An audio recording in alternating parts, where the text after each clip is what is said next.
Assalamualaikum warahmatullahi wabarakatuh.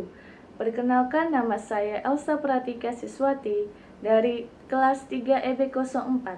Di sini saya akan mempresentasikan mengenai perbandingan penerapan akuntansi di negara Kanada, Brunei Darussalam, dan Indonesia. Yang pertama, saya akan membahas tentang negara di Kanada.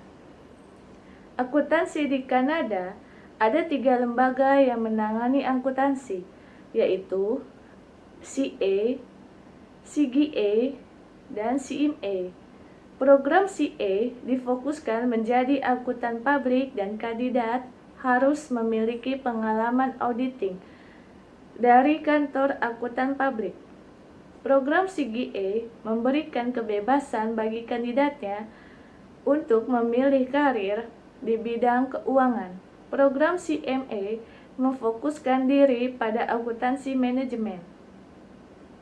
Sistem pelaporan keuangan di Kanada telah mengalami perubahan yang luar biasa sejak standar pelaporan keuangan internasional atau IFRS telah diadopsi sebagai Canadian Standard Akuntansi Keuangan atau PSAK.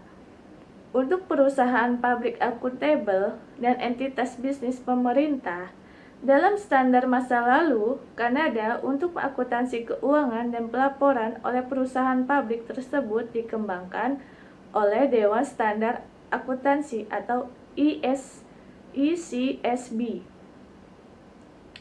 1. Karena adopsi IFRS, yang ECSB telah aktif dalam memantau konten, teknis, dan waktu pelaksanaan standar untuk perusahaan publik Kanada yang diwajibkan untuk melaporkan berdasarkan IFRS selambat-lambatnya. 2011. Yang kedua, akuntansi standar internasional atau IASB bertanggung jawab untuk mengembangkan dan mempublikasikan SAK yang telah semakin diadopsi secara global dan atau tanpa adopsi. Yang kedua, saya akan membahas tentang di negara Brunei Darussalam. Brunei Darussalam Accounting Standard Council atau BDASC didirikan pada tanggal 1 Agustus 2011 melalui penegakan Accounting Standard Order atau ISO 2010. BDASC bertugas untuk mengeluarkan aplikasi standar akuntansi untuk perusahaan dan badan-badan lainnya yang ada di Brunei Darussalam. Kementerian Keuangan mengumumkan bahwa Yang Mulia Sultan Brunei Darussalam telah menyetujui untuk penegakan standar akuntansi Orde 2010.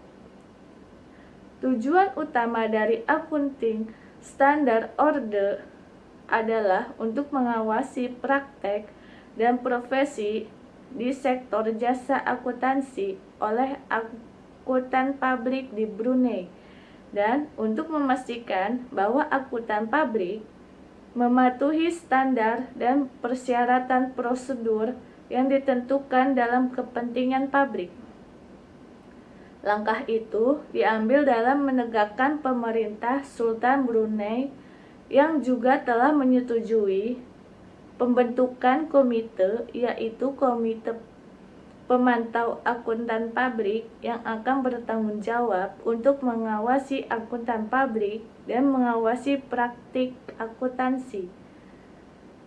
Brunei sendiri diharapkan bahwa standar akuntansi Orde 2010 di Brunei Darussalam akan membawa berbagai manfaat pada masyarakat, termaksud meningkatkan transparansi dan konsistensi dalam penyusunan dan penyajian laporan keuangan oleh perusahaan komersial untuk memungkinkan para pemangku kepentingan untuk melakukan evaluasi, sementara pada saat yang sama memenuhi persyaratan yang terkait. Selanjutnya ada negara Indonesia. Standar akuntansi adalah suatu metode dan format baku dalam penyajian informasi laporan keuangan suatu kegiatan usaha.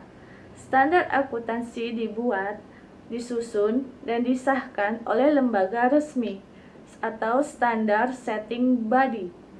Di dalam standar ini dijelaskan transaksi apa saja yang harus dicatat, bagaimana cara mencatatnya, dan bagaimana penyajiannya. Standar akuntansi ini adalah permasalahan utama akuntan dan semua pengguna laporan yang memiliki kepentingan terhadapnya. Oleh karena itu, metode dan format penyusunan standar akuntansi harus diatur sedemikian rupa sehingga dapat memberikan kepuasan kepada semua pihak yang berkepentingan terhadap laporan keuangan. Standar akuntansi ini akan berubah dan berkembang sesuai tuntutan di masyarakat. Standar akuntansi di Indonesia saat berkembang menjadi 4, yang dikenal dengan 4 pilar standar akuntansi.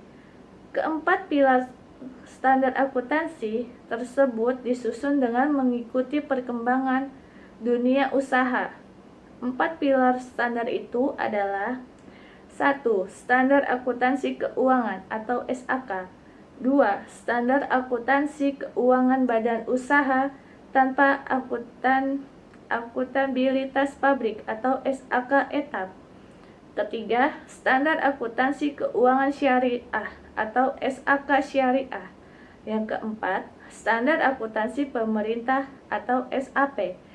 Sekian dari saya, mohon maaf bila ada kekurangan. Assalamualaikum warahmatullahi wabarakatuh.